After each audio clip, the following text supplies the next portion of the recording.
Welcome to another weekly episode of Marked Out Radio. We are the premier podcast focused on the hobby of collecting autographs and photo ops from celebrities. We talk about autograph conventions, on-the-street encounters, and everything else about this increasingly expensive hobby. I'm Sean. And I'm Dana. And we had a hell of a week on the Marked Out autograph collecting community on Facebook. What's the big news? We celebrated a little bit of a milestone.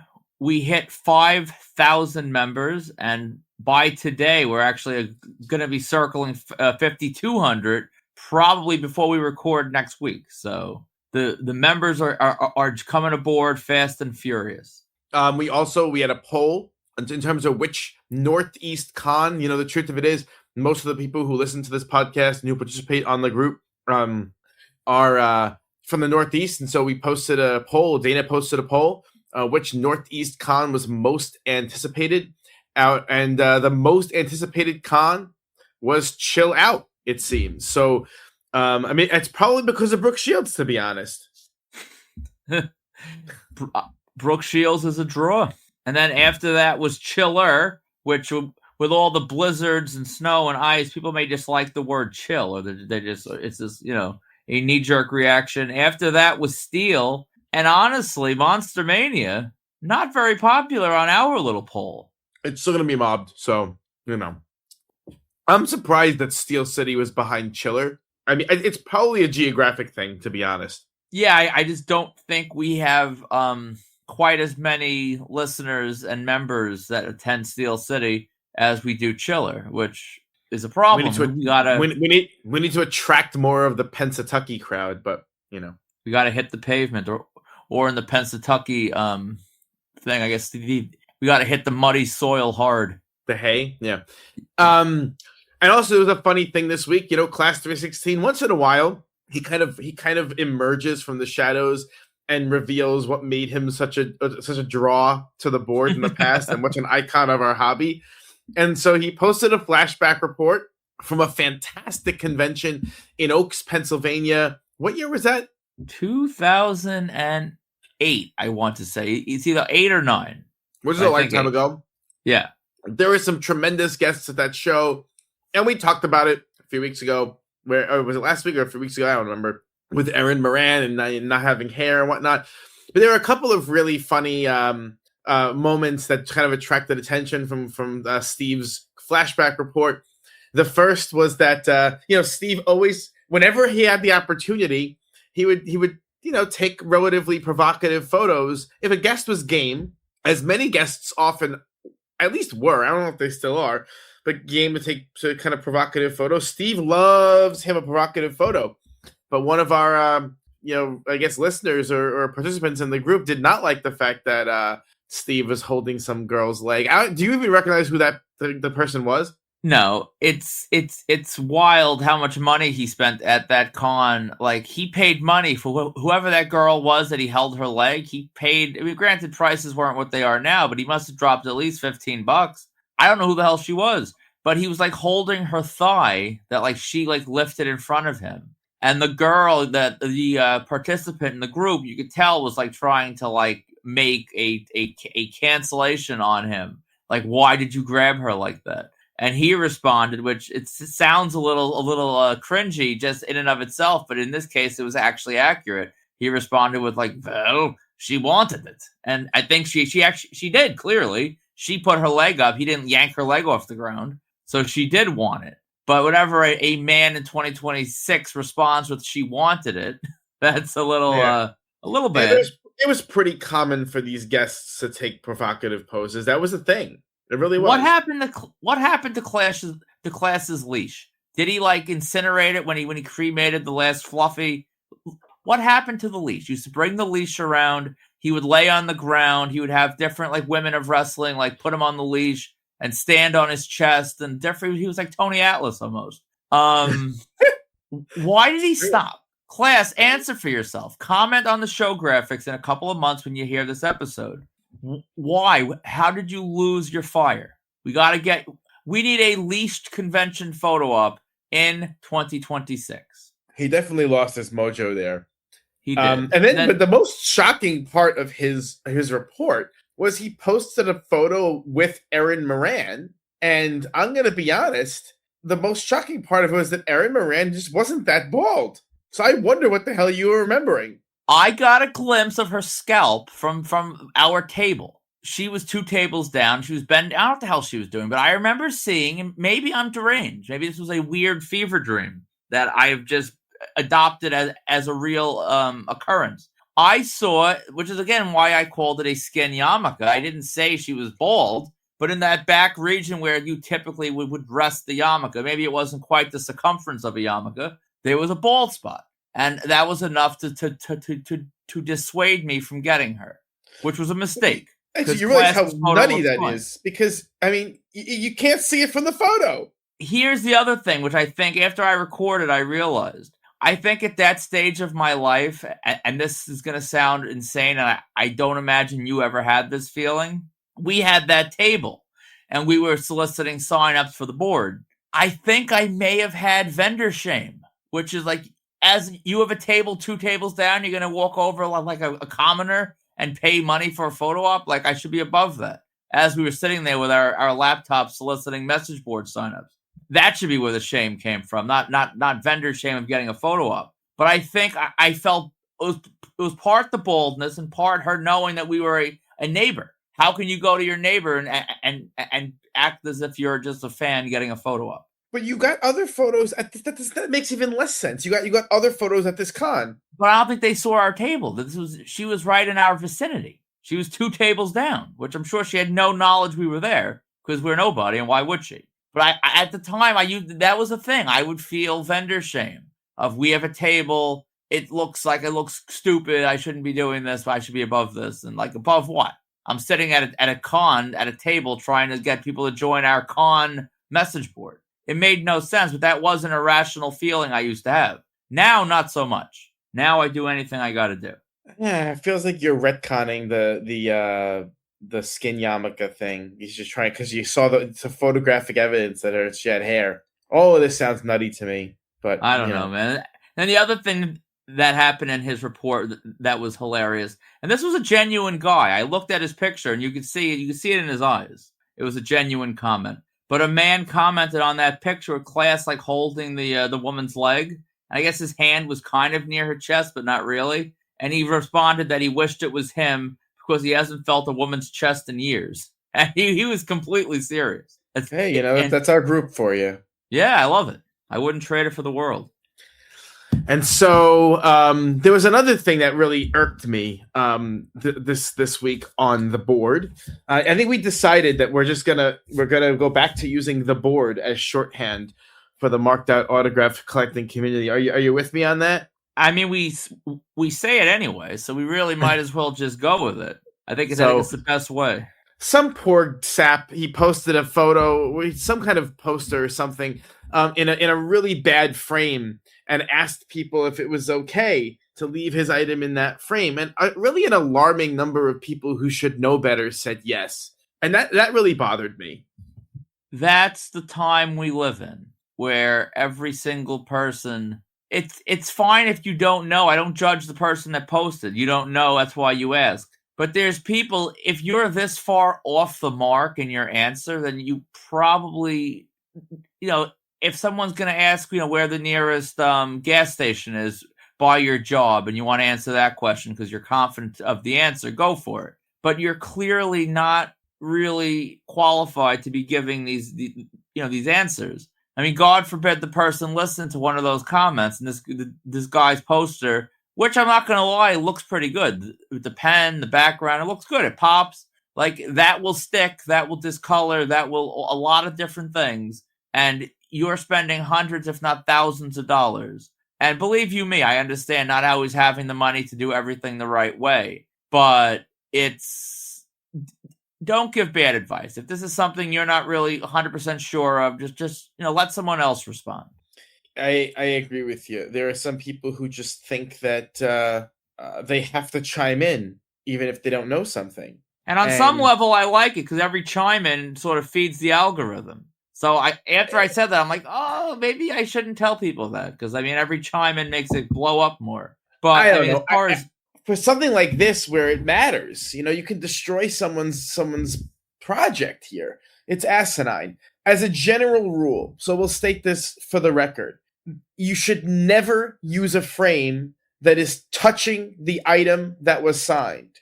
Okay? You're never, ever, ever should never, ever, ever put your signed item in a frame that touches the glass or the plexiglass. It should never touch. There should always be some kind of matting that acts as a buffer between your item and the glass. Now, taking it a step further than that, that matting should be acid free, okay? But that's, now we're getting into like the particulars, but at the very least, very least, your item should never, ever, ever, ever, ever be touching the glass. Because even if you're using a fantastic, I don't know, amazing space age pen that's not going to stick to the glass, the material, the paper, if there's a little moisture gets in there, and of course we're surrounded by moisture, right? We're in New York, and the humidity's in the air. If a little moisture gets in there, and then that your print gets stuck to the glass, that's it. You will never get it off. It'll just rip. I was that person. I was super sure that the cheapo Walmart frames were fine. This was like COVID era, before COVID. And I would have things framed forever. I'm like, oh, they're good. And some of them were. But then moisture got in one of those cheap frames, and I had a Chris Benoit. It was not an original promo. It was a copy of the original promo, but it was autographed. Black Sharpie. Nothing fancy. That stuck to the glass. A black Sharpie matte copy of a promo stuck to the glass.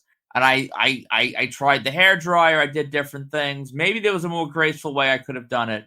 At a certain point, I kind of just pulled it to see if it would come off. And it did, but not all of it. And it honestly, it looks like a Benoit crime scene in and of itself. And I have it in a binder because I'm an autograph hoarder and I'm not going to throw anything out. But I mean, if I tried to sell it tomorrow, I probably wouldn't get $20. It's bad. So don't be me, and don't be the people on the board that are giving bad advice. You gotta, if you're not sure about frames, don't chime in. Let people that are sure about frames chime in. And then please listen and heed the advice. Skip a photo op at a con to get something framed the right way. Because at that point, you might as well just burn your money in a fire pit. Very fair.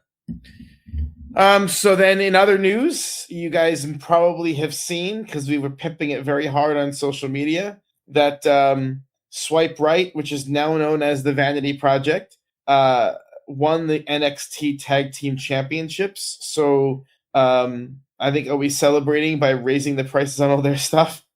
You know it. Full disclosure, I don't love this sort of, the pivot away from Swipe Right. I don't. I like that. I wonder if there's some sort of a copyright thing where like the Tinder Corporation owns. I don't know. I'm not sure if this is a choice or something. When it hit real TV, they couldn't really do it. But in any case, shout out to the boys. All three have gold, although I imagine Jackson's going to be dropping that the Evolve title soon enough. These guys don't need to still be on Evolve. Let Cap or Sam or Mathers or someone on there have the shot to run with it, and let's get Jackson in the North American Championship picture.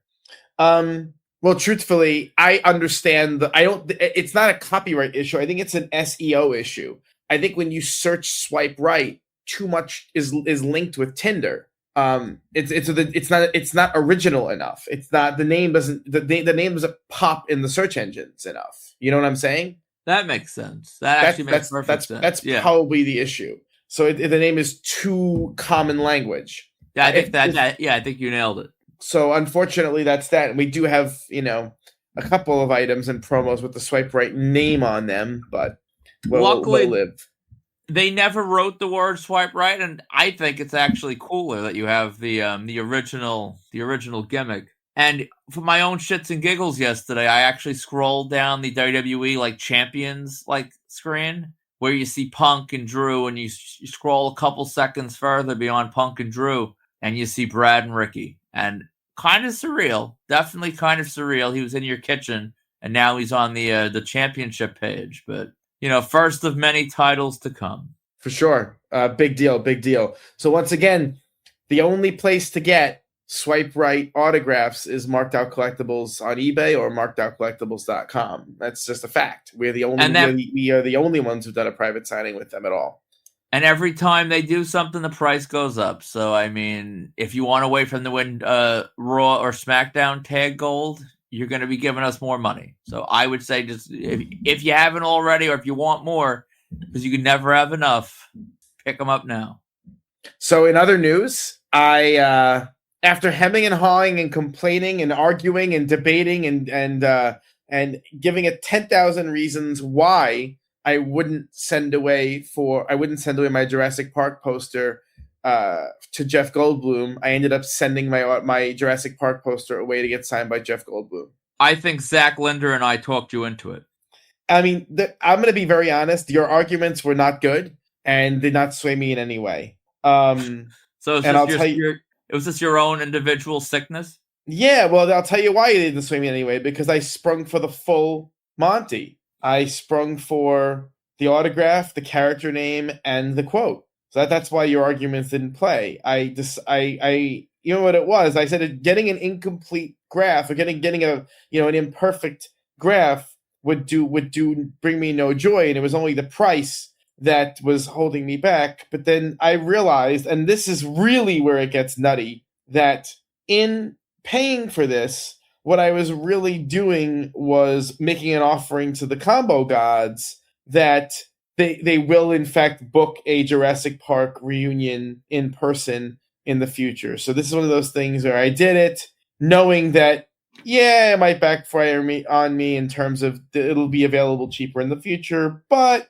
at least it'll be, I'll have it. I think you're going to be surprised at how similar the pricing is for all the bells and whistles, even in person. I don't think this dude is going to sit there and write inscriptions for maybe be a little cheaper, but I think he's going to still be $500-600 at a convention with an hour's wait in line if you want it done like that. The average fan is not doing it to that level, and I think more and more people, which is going to make you as a collector struggle, just like mentally, not financially, but it's going to be a situation where you're paying big almost consistently to get all of that. Probably true.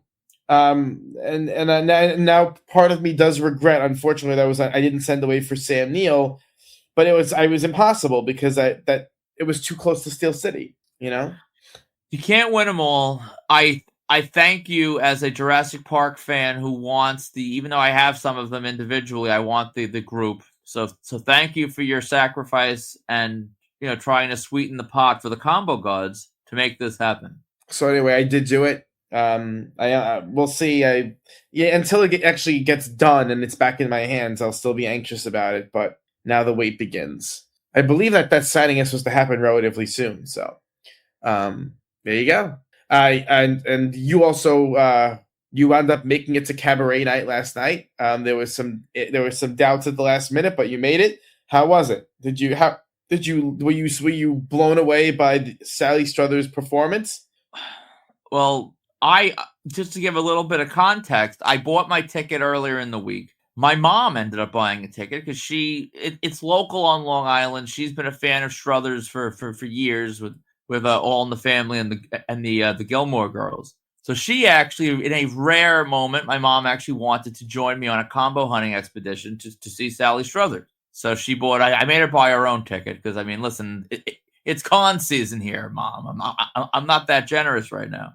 See me in a couple of months. So she bought her own ticket, and we were supposed to go. But yesterday, in the early part of the day, we had a funeral, and that was supposed to be it. A funeral at noon. We were going to go to the house, and we were in the Bronx. We were going to go to the house, eat some good Jamaican food, and I was gonna make cabaret night. Although I wasn't telling people there that I was going to cabaret night, because that's about as embarrassing as a headline as I've ever had in this hobby. I've done some crazy things, but to say I'm going to cabaret night, not good, not a high point in my life. But anyway, as we're in the Bronx, there was a family emergency. We ended up having to go to the hospital between funeral and like repast luncheon. So it just all slowed me up. And family first. I love combos, but I'm always going to put family first. So I ended up thinking, I texted you around, it was like 6 o'clock. I'm like, I don't think I'm making cabaret night. I was still sitting in the Bronx in the house, and like the thing started at 7. But it turned out then sort of the shindig kind of broke up a little quicker than I thought it was going to. So I had a shot. So I dropped my wife off, and we went. I got there around 8 o'clock, and as I walk up, I'm sure no one that listens to this show has ever been there. It's this place called the Gateway Playhouse.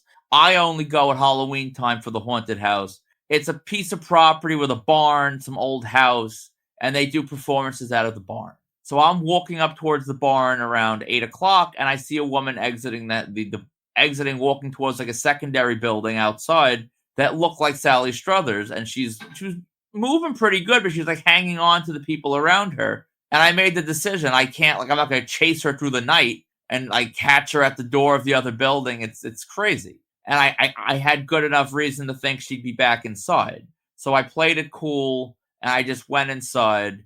And let me tell you, the event itself sucked. There was food that was donated from local restaurants. It wasn't good.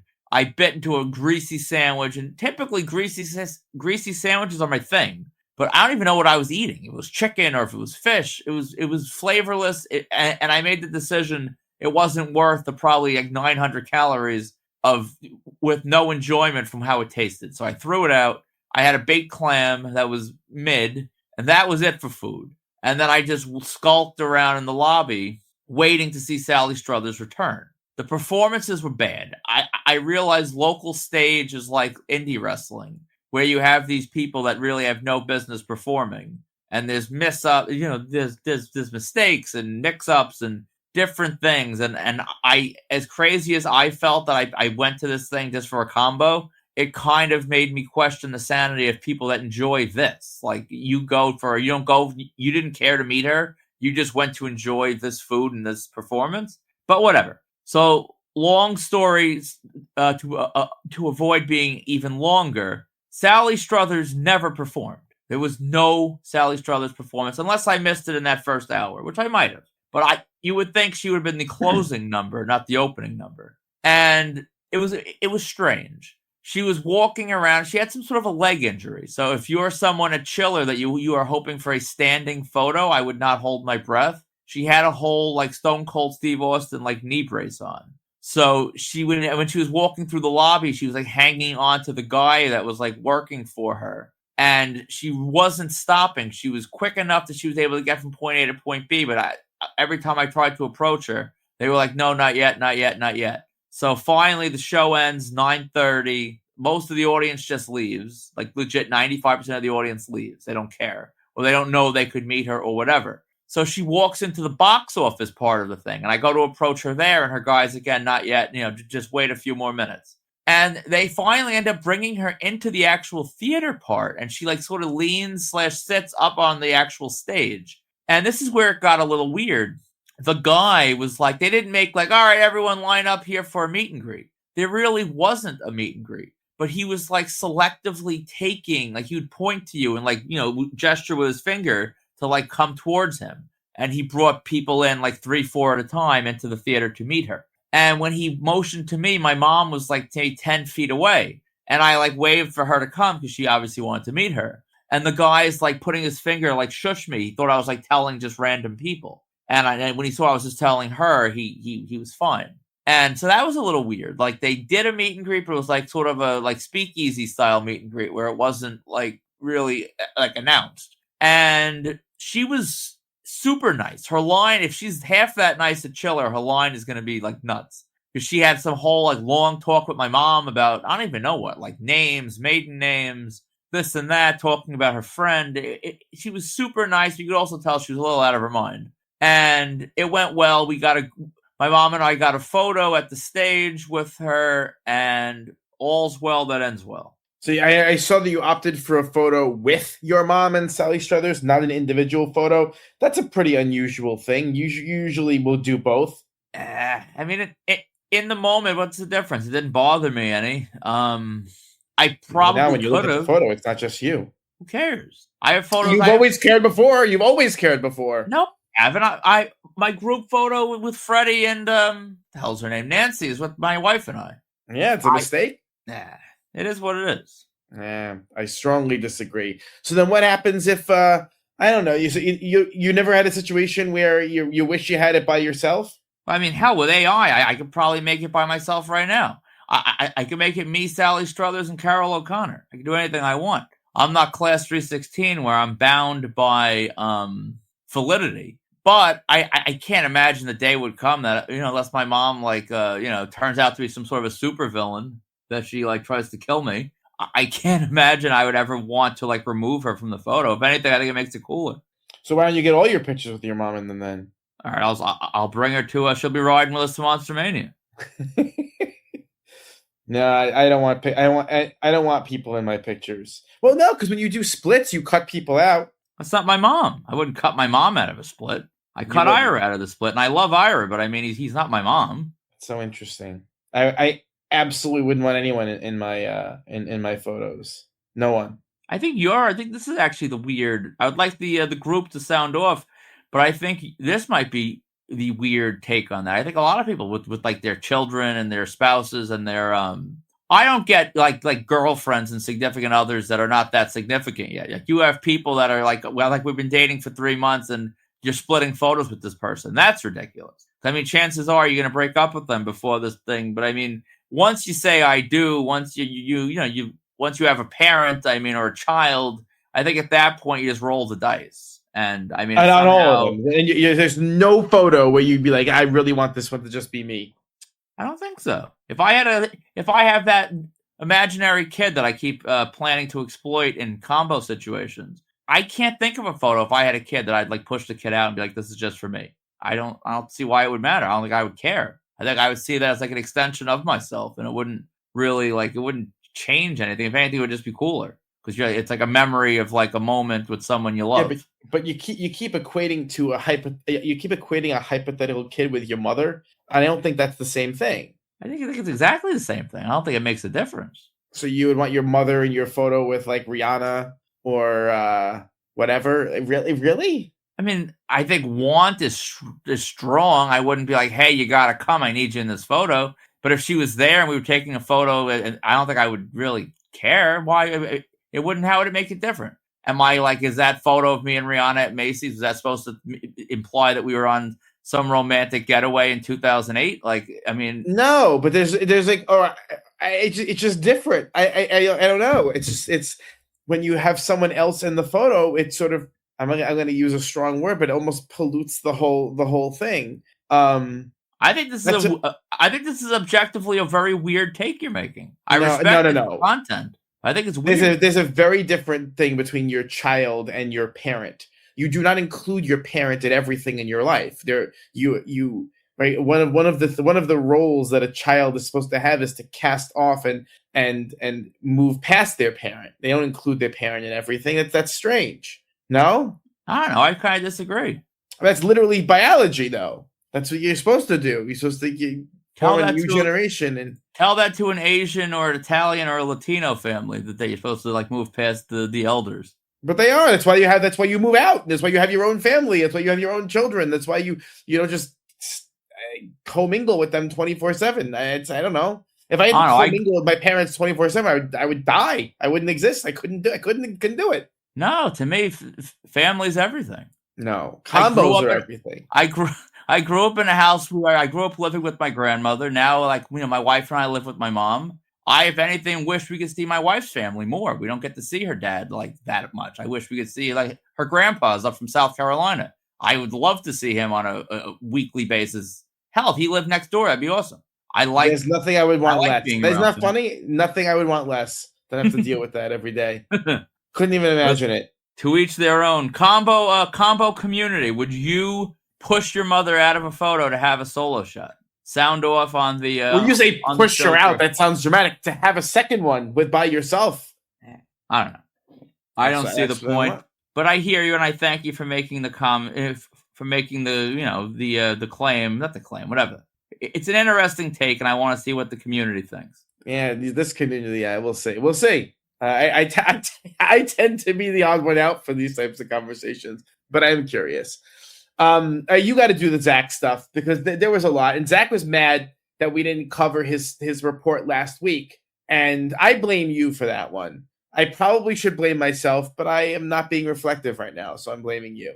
And to be fair, I don't think Zach was really mad. I think he was fake mad with a little bit of truth in his dramatic anger.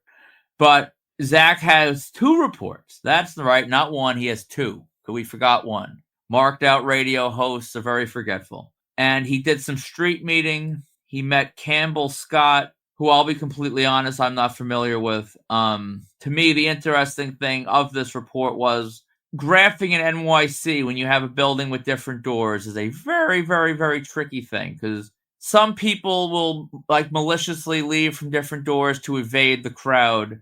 I don't imagine these names have a huge crowd on a nightly basis. I would think a handful of people at best. So I don't know if they're really avoiding it. I think for some people, I'll walk out of a different door sometimes at work. That happens. You don't really think much of it, depending on where you leave from if you're doing something different. And it's very tough. The dream environment to graph in NYC or any city is a building with one door with street access, because you're going to see them. When you start dealing with multiple doors, it's tough. And they ended up missing some people, and it's the type of spot with access that you really need spotters on both sides of the building, and you need to be on a constant phone call on speakerphone. And I've done that before. It's all well and good when you're the one on the right side of the building.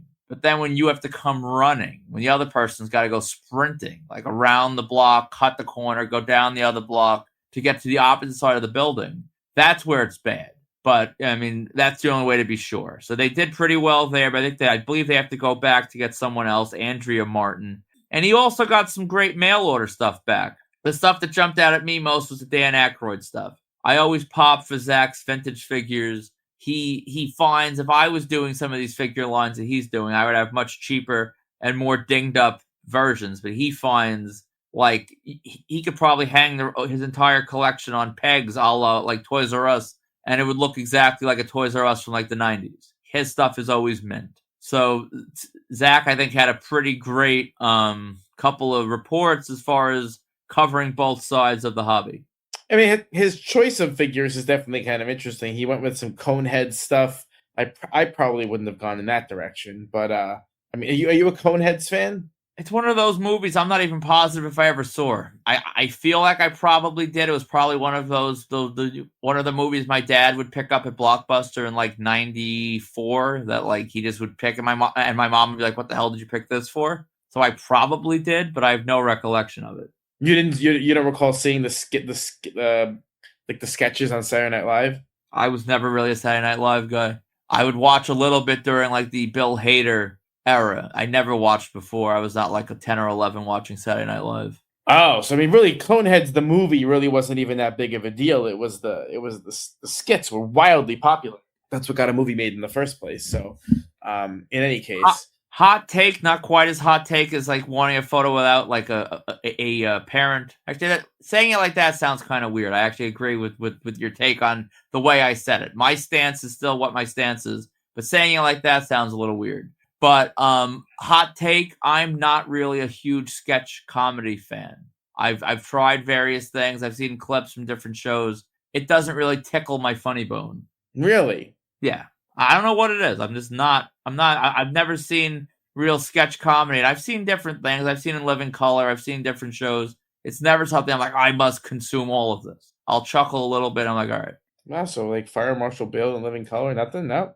I mean, again, I appreciate it. I've seen clips of the different things, but I don't know. I don't. When I laugh at like sketch comedy, it's more like I'll be like intellectually, like, oh, that's funny, and I'll sort of like almost fake laugh because I know it's funny and it deserves a laugh.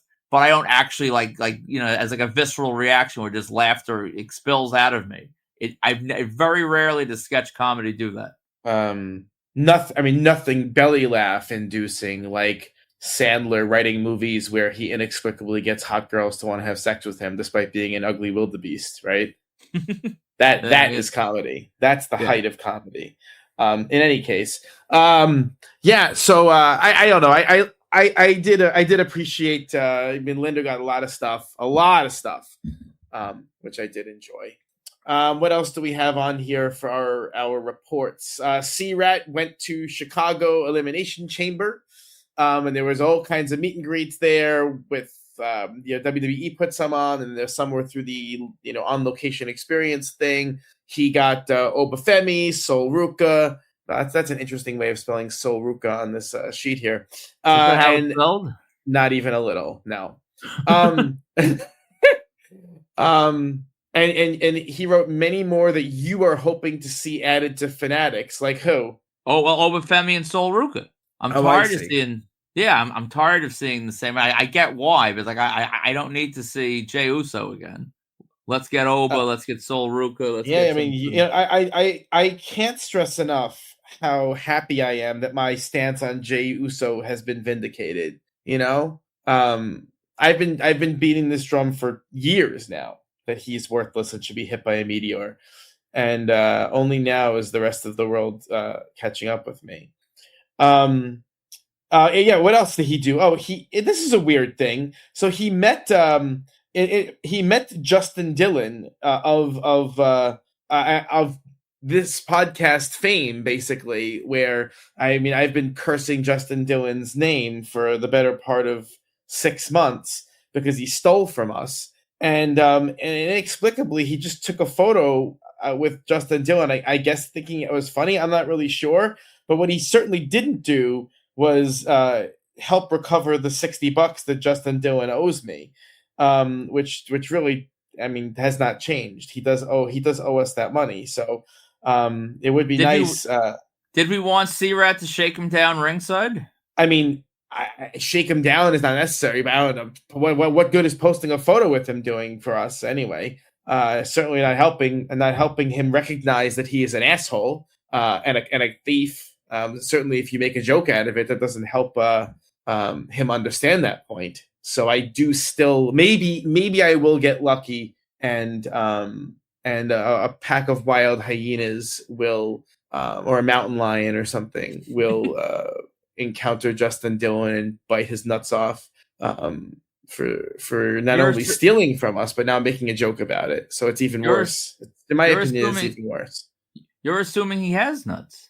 His little buddy there who does the podcast with has facial hair, and so you need nuts to have facial hair. So I'm extrapolating that unless he's on hormone therapy, which is possible. He did film a video with C-Rat where he's like, in a sense, he's like, "Oh, I hope that we can be good talking to you." So maybe that was sort of an invitation that he's ready to pay his debt. Just pay. I don't care about you. There's no actual. I don't understand there's no beef in the sense that I think he, I didn't wrong him certainly by saying he's a thief. He is one. He was caught red-handed at it. And certainly I don't care about him in any way except for this. Like if he pays what he owes, which is $60 US, if we're wondering, then that's fine. Otherwise, I hope his entire family dies. So those are all of them. I'm talking about family, every single one, even the ones who don't even know him. They might be too distant. Doesn't matter. Yellow fever, dengue fever, something bad, something really bad. Because he stole and he laughed about it, and so that's even worse. Anyway. And in other news, you have now entered the Petty Promoter Hall of Fame. You're in there with Terrence. You're in there with, honestly, it might just be you and Terrence. But you shook someone down on the marked out autograph collecting community. They commented about, I think it was about the street meeting thing. Yeah, it was street meeting.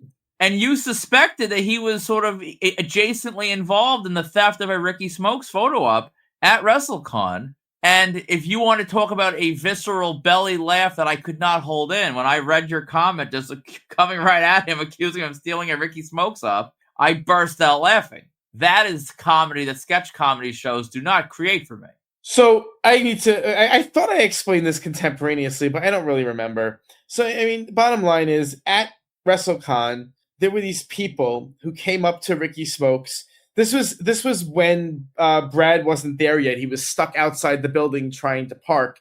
And I was like flustered and running around and doing all these different things, and definitely stressing about the fact that we were losing money when Brad wasn't in the building yet. And these people came over and they're talking to Ricky, and it's very clear he knew them from whatever the Northeast Indies, and they were it was the kind of thing where the conversation went on, and at some point I gave him the let's wrap it up signal, because you're working for me, you're not working for these people, right? Well, you paid a flat fee. It wasn't like it was a split, it was a flat fee. You're working for me. And then this woman, it was a man and a woman. And I'm going to be honest, at these wrestling conventions, and I mean no disrespect to the fans, but the people's faces all kind of blend together. There's a certain look that all the fans have. I shouldn't say all, but many of the fans have, and they all kind of blend together. And the woman quickly snapped a selfie with Ricky Smokes, and I got enraged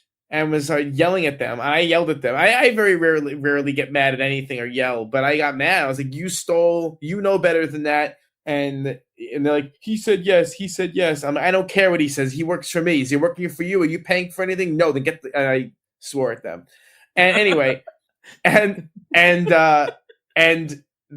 not okay. So this guy who commented this, I checked out his profile, and he's tagged in a bunch of stuff by a woman. I am 100% that woman was the woman who stole the photo of the guy. I don't remember. All these guys look the same.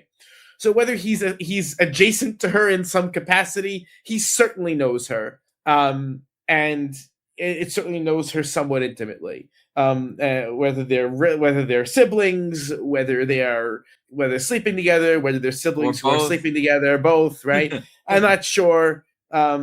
But in any case, I did make the accusation because he's adjacent to this woman who I know stole. Listen, when you made that comment, Terrence, whatever he was doing, he didn't see it, I don't imagine, but he smiled, and he wasn't sure why, but that definitely was the spirit of Terrence Brennan. I can't handle people just stealing with like aplomb, with this very sort of cavalier attitude. It makes me nuts. If you're gonna steal, at least have the decency to hide it, Yeah, I agree. So that's that. I have no shame. It wasn't the guy who stole. He insists he wasn't even there. It looks a lot like him, but again, all these guys look the same. It's certainly that woman, whatever her name is. When this happened, I was still outside with Brad trying to find him a parking space, right? I don't remember where you were. Yeah, I don't know. I don't think I was honest, there. But I was furious. And Ricky knew better too. That annoyed me as well. But these guys, they didn't want to say no. Anyway. Definitely have adjusted my practices since then. If you notice, a big event was a much tighter ship. There was no freebies were possible at big event compared to WrestleCon. That's something that will always be true from here on out. In other news, our friend Ira Nobler, he worked SalviCon, and not only did he work SalviCon, but he was rocking the marked out collectibles hoodie that made, I think, a Greg 2600, Alanza, one of them, actually asked if we had a table. Because you see Ira all marked out suited. But Ira that's the kind of friend you want. That's someone that is repping your brand when you don't even ask them to. He's just like, that's Ira is the kind of guy I would go to battle for any day of the week because that's who he is. He's a great guy. But you cut him out of your photos. Well, he didn't push me from his loins. If he gave birth to me, I would keep him in the photos. What kind of standard is that? So if it was a C-section, then you would cut her out of your photos? What is this? Well, yanked, pushed, whatever. As long as you've exited, if there's been whatever. If you've had, I did not come into the world from Ira. So what can I say? That's true. Imagine the twist that Ira is actually my mom and my mom adopted me. That's why Ira's such a good friend. He's a great parent. Yeah, he was laying it down. Ira was laying it down. I love Ira, and he did a great job there. And SalviCon seemed to have a pretty decent crowd despite the blizzard. So I mean, BlizzardCon 2026. You flaking on it. You flaked on it. I did because of the blizzard, and people I needed weren't there. So what are you gonna do? What else do we have on the list? This is a funny story. So there was a private signing with Benedict Cumberbatch via Twin Cities Comics, and this is where it gets kind of weird because it was like Twin Cities Comics promoted it, they were part of it, but they claim it was brokered through a third party, which they won't identify publicly. Whatever. I know some of these things are weird. I get it. But in any case, this time around, when you got your items back, Benedict Cumberbatch decided to give a new autograph. So in the past, he had this it was like a very weird autograph, but it was like B with a long line, like a heartbeat, and then C with a long line, but it was at least a full signature. This time, it looks like a B with an X next to it. That's it. And Twin Cities had said that they were really going to push for him to give his full signature. That they were really optimistic he was going to do it, and then he just didn't do it. And lots of people were kind of pissed. And they're really not being honest about who the company that brokered the signing was. And as usual, lots of people are coming out of the woodwork to make excuses for Benedict Cumberbatch. I don't know if you saw, but I was getting into fights with people on a couple groups about this. No. Because a few people were like, well, he has to sign thousands of autographs. What do you expect? And I said, so I replied with, anytime you're something like, I said, yes, what you really should be doing now is defending someone collecting six figures to deliver an inferior product. To which the guy replied, it's a signature, not a product. And I honestly, arguing with morons like this is the bane of my existence because they literally don't understand how anything in the world works. They don't understand that if you're selling something, regardless of what that thing is, it is a product by definition. And anything you sell is a product and ought to be treated as such. And so the whole thing's a disgrace. I'm glad I didn't get it. And then again, why I wouldn't be sending away for Benedict Cumberbatch. Benedict Cumberbatch for anything. What the hell am I buying of his? I mean, he was in Marvel. That's it. And speaking I guess technically I do need him though. Right? I do need him on those that Spider-Man poster. You so do? I could have in theory, but I didn't. So that's that. What this is a product of, and this will segue right into our next topic. Exactly. These people out there, they love to white knight for celebrities, and it's tough. He has to sign all these autographs. I want to see them open up their AMC app. Let's see how many tickets they bought to Benedict Cumberbatch movies in the last 5 years. How many Blu-rays and DVDs and 4Ks and whatever else? How many have you purchased of Benedict Cumberbatch?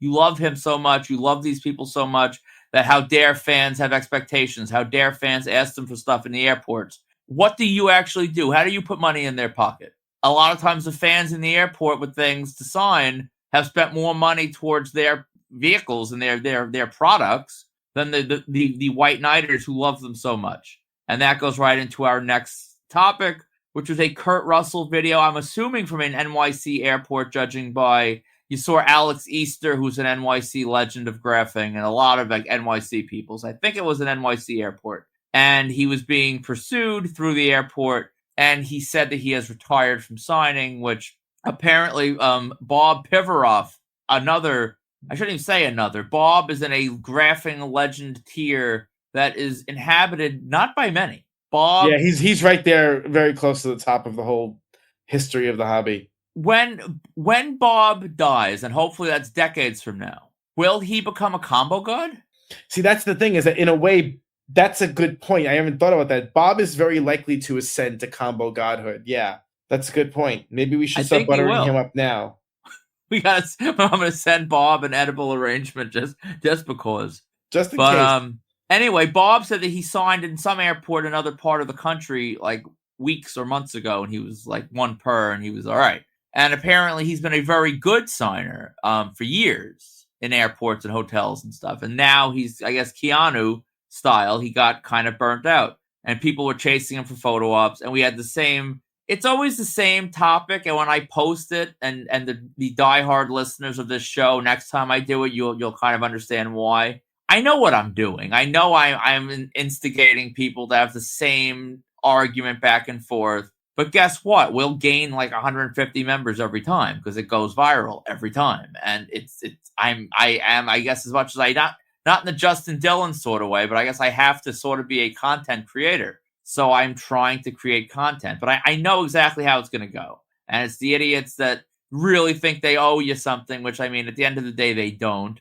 And it's the other idiots that think that how dare you bother them. And I mean, I'm going to bother anybody if I need something, because I'm a selfish American moron like most of us are, and that's what we do. And by the way, did you notice the dude in the video sneaking the non-consensual photo op? You got to do it. The only problem was his head was in the complete wrong direction. You got to. He was trying. I appreciate it. I appreciate the attempt at the non-consensual photo op. Yeah. I wish I could have a video of when I got my non-consensual photo op with Nathan Lane, and I was like, he's juking, I'm juking. It was a whole, like, it legit looked like a scene out of like Madden, and we're doing this whole stupid dance. And did you get one that you consider? He's looking into the camera with hatred and contempt for me, which honestly, that's probably. I think if you saw his wedding photo, I imagine he's probably looking at his husband the same way. That's sort of just Nathan Lane's a miserable guy. It works for me, I suppose. Yeah, it's a funny story. Ed Harris once wanted to kill me with something like that. When he wasn't doing it, I was trying to break him down. He was pissed. And then, of course, my exploits with John Goodman are legendary. But you gotta post the Nathan Lane photo. Yeah, I probably should. It's funny. I don't think.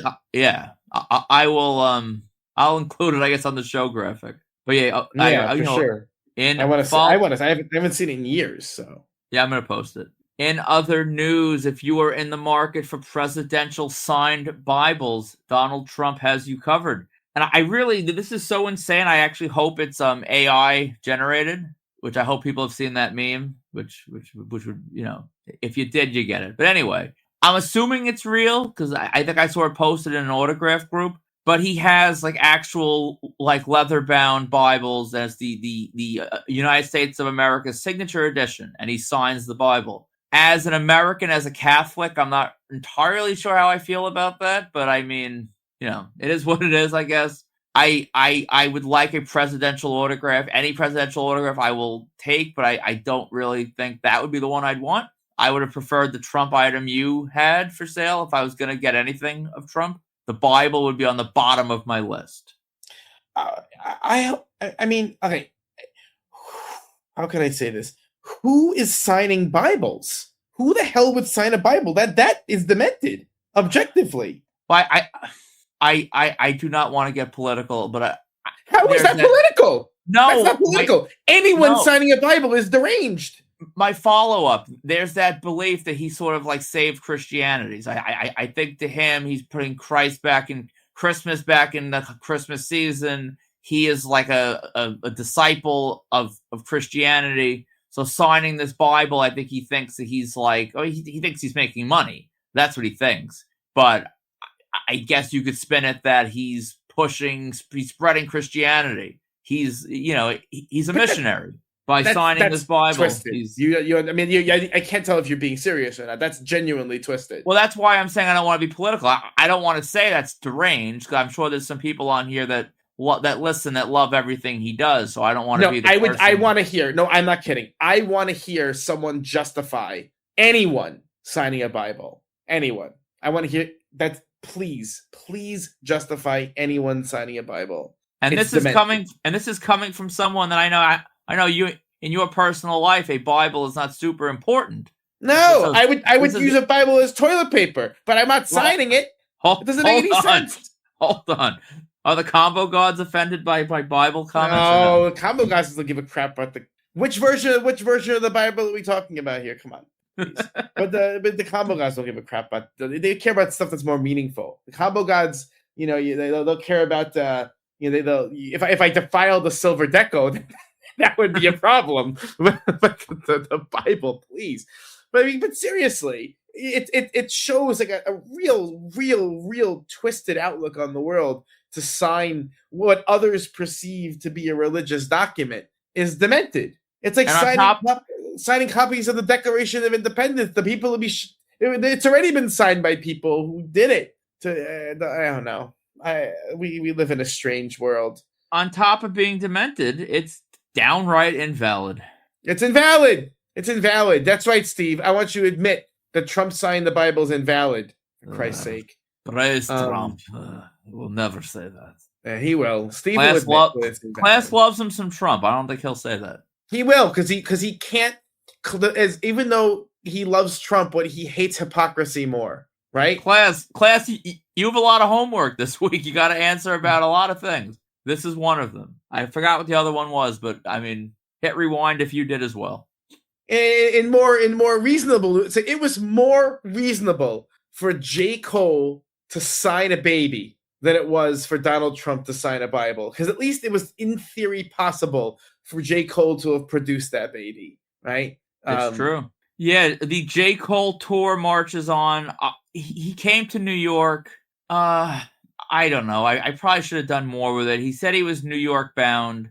I know all of his New York ties are in Jamaica. I probably should have just hung out on like Archer Ave and just like waited for him to show up somewhere on the geographic circumference of Jamaica, Queens. I didn't. I whatever. He went to St. John's. He went to a bodega in Jamaica, Queens. People got him, I suppose. I mean, I know they did. I didn't try. I didn't take a day off from work to just. It was very weird. It was like you would know he was there when he was there, but I'm like on a good day, I'm 55 minutes out of Jamaica. By the time I get there, he's probably done. So you have to like dedicate that you're going to be there at 9 a.m. and just spend the whole day roaming around Jamaica. So I didn't do it. And there was another video where some fan like catches him in traffic, gets him to pull over, and he legit signed like 50 albums. He had a stack of CDs, a stack of vinyls, and he was just hitting them all. And the guy was using the roof of his car as like the table to dry. And I know I referred to the guy as a fan, and some user of the group said, "Oh, that's not a fan, that's a grapher." And I responded with, "I don't care who he is. He bought 50 albums." And I mean, how many fans have bought 50 albums? The guy has like 8. So you're buying each one multiple times. Who does that? So it's a damn good fan, whether he's selling them or not. I'm sure J. Cole appreciated the sales. And yeah, it's going on. And while signing a baby is invalid as well, it's less invalid than signing a Bible. And arguably, like I said, maybe J. Cole it's not totally impossible for things to go askew and him to produce a random baby. Yeah, wouldn't be the first rapper to do that. What else do we have in here? Oh, Wicked Ink Wednesday. So a couple cool ones this week. Terry Chapman with that Twisted Metal print with Samoa Joe. I love me some Twisted Metal. It's a great show. Have you watched it? I have not. You should. It's actually really funny. It's based on that video game, right? Yeah, the fantastic video game. It's a great video game. What else we have? Andrew with his full-size Revenge of the Nerds poster, obviously in celebration of celebration of the life of Robert Carradine and his recent passing. We have a Revenge of the Nerds poster. Good stuff. And then finally, C-Rat with his WrestleMania 14 promo signed by Austin, Tyson, and Michaels. Really good stuff. Really awesome. I'm a sucker for WrestleMania 14, mainly because I despise Shawn Michaels, and it's the one show where he was made to look like the bitch that he is. So I enjoyed that a lot. Talking about the king of WrestleMania, Shawn Michaels, in such a disrespectful way. I'll cop to him being the queen of WrestleMania. How about that? Wow. Photo with Friday, successful. Speaking of future combo god Bob Pivaroff, he posted a great shot with Brock Lesnar.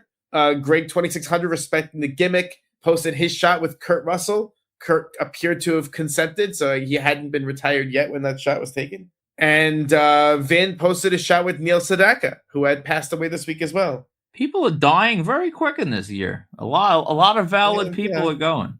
It's true.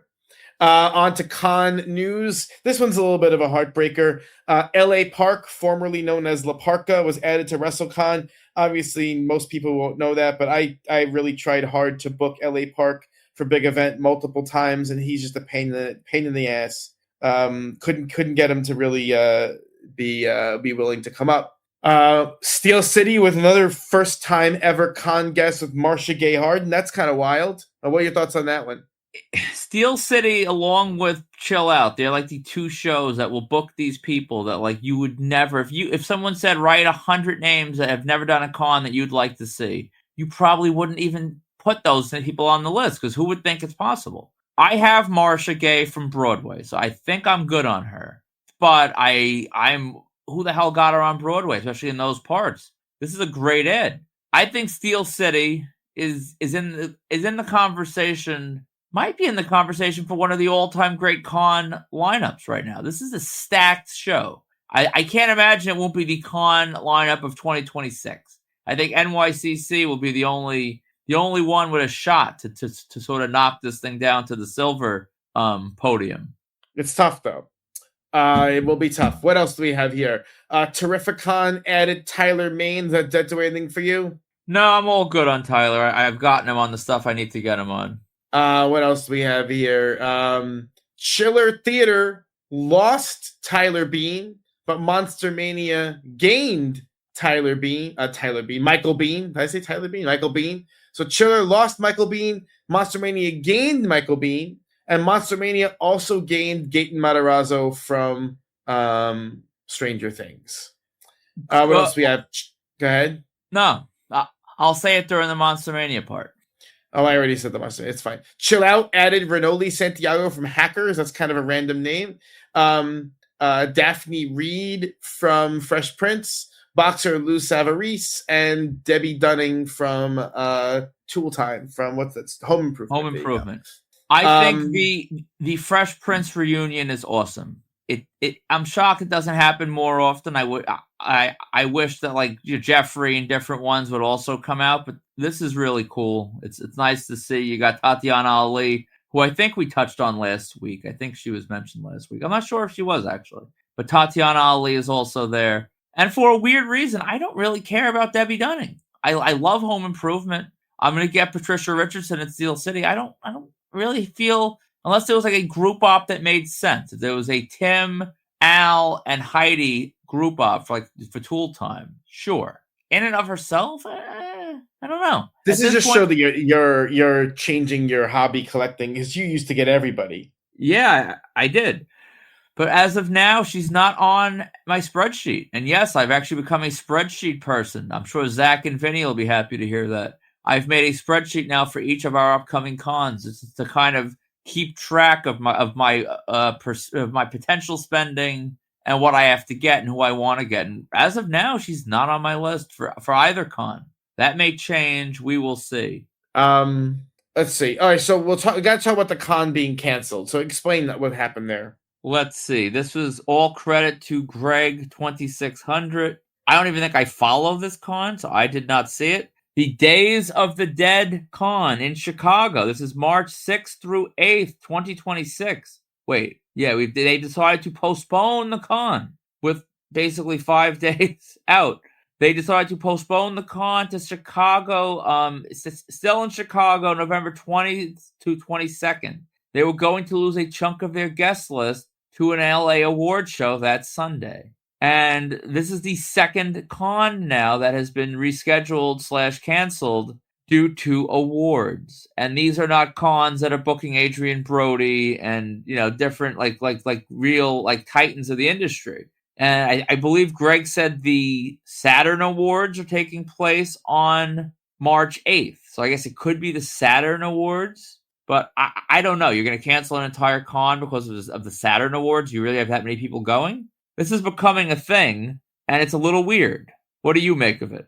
There's definitely an issue. I mean, obviously, if you lose your whole lineup, then you lose your whole lineup, and that's it. What are you supposed to do, right? Yeah, you cancel it. I understand it. And in the combo gods moving to your decisions, MegaCon Orlando has added Lena Headey from Game of Thrones. And a few weeks prior, you mentioned how you did your send-in. And we joked that she was now going to go on a con run. And we're not going to MegaCon Orlando because it's a big event and you have work things that weekend. So that ain't happening. But, I mean, smart money. I feel like she was booked for NYCC maybe 6 or so years ago before COVID, and she canceled. She may cancel this one as well, but I wouldn't be shocked. The fact that now the combo gods want it to happen, I think it will be so. I think she's going to end up going on a run. And hopefully for the sake of content, her price is significantly less at the table. And you will give us a funny reaction live on air. I'm fairly sure it will be. Pretty sure it will be. What can I do? Yeah. So what's going? So it's a funny thing. We had mentioned previously on the show that we had to pull Swipe Right and Jackson Drake from Big Event because they're signed to WWE. Danhausen got pulled from Salvi Khan last week or the week before because he got signed to WWE.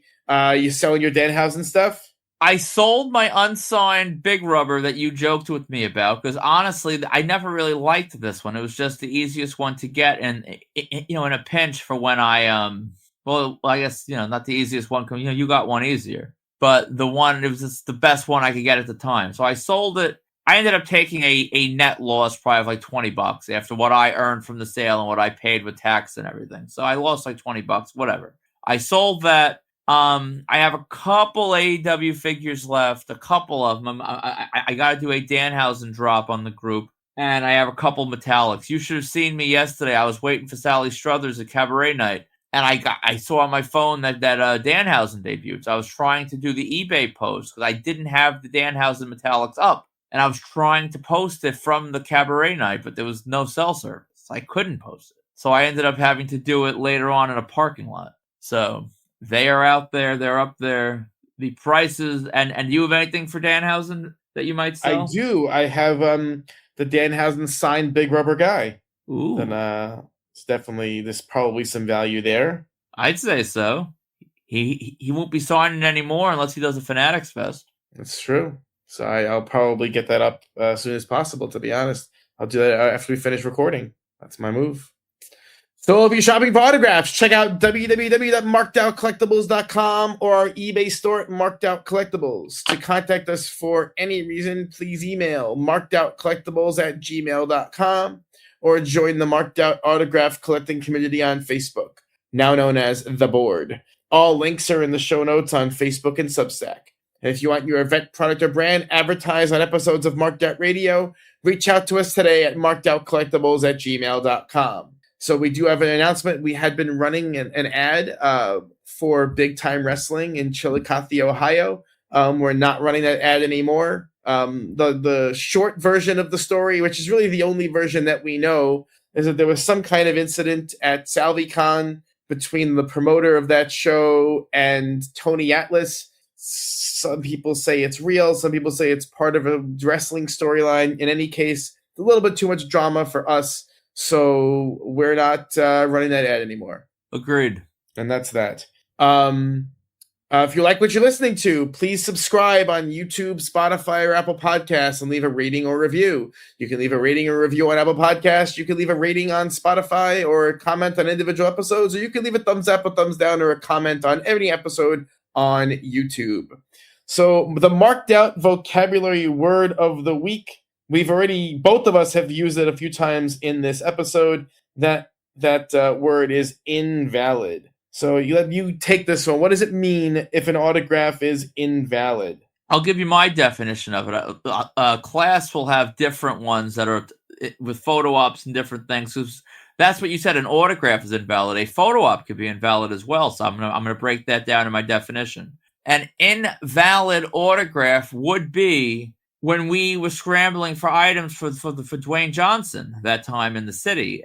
You found the magazine without him on the cover. That would not be invalid because it's a WWE magazine that he is inside. That would be considered imperfect. Invalid would have been if you would have grabbed the copy of Women's Health and had him sign the cover talking about a regular pap smear. That would be invalid because he would, maybe Rock has been involved in many a pap smear, but I mean, it's not any sort of a proven way. Or going to Monster Mania and having Linda Hamilton sign an Aladdin poster. Invalid. She wasn't in Aladdin. She has nothing to do with Aladdin. Then you have there's invalid photo ops where class will talk about, and it's kind of become just the rule of thumb for most of us in this hobby. Like the person tried for the forced consent of Kurt Russell. He's not looking into the camera. That is widely considered invalid. I'm sure some people with their own definitions would say, well, even if he was looking into the camera, without consent, a photo is not valid. To me, if you're looking in, consent is secondary. You don't need consent with a photo op if the person's looking in.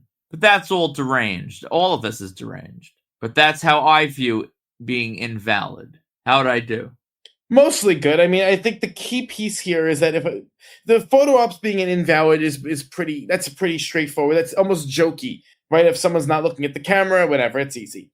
That's not really what I'm concerned with. I'm concerned with validity as it relates to autographs, and the idea being that there are people who get autographs on items that are just not connected to the person who's signing them, or inappropriately connected or falsely connected. Like there are kind of weird connections that get you a pass. But for example, the big one, like if you get someone who was an actor in Nightmare on Elm Street 2 to sign the Nightmare on Elm Street 3 poster, would make it invalid. Wouldn't make any sense.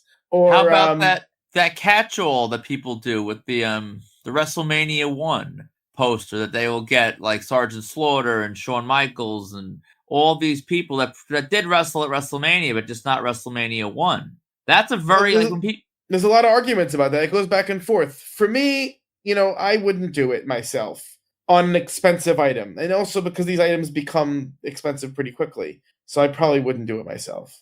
I'm guilty. I have an item that sort of tiptoes on that. I have that 16 by 20 Jurassic Park print that I think the photo technically comes from one of the new movies. It's signed by Jeff and Sam and Laura, and I added the kids to it. And it's technically not from the original movie, but there's no logo, there's no branding of any of the movies. It's just the dinosaur, like just being a dinosaur. And I know you wouldn't have done it.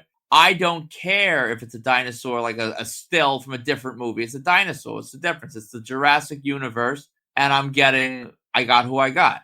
I mean, that's true. Although one of the kids did immediately notice that it was not from their movie, right? Yes, and I explained to him how it's valid. I think I actually used the word valid to him, and I think I have to watch the video back on our TikTok. I may have used the word valid without realizing it. I don't remember. Did he projectile vomit?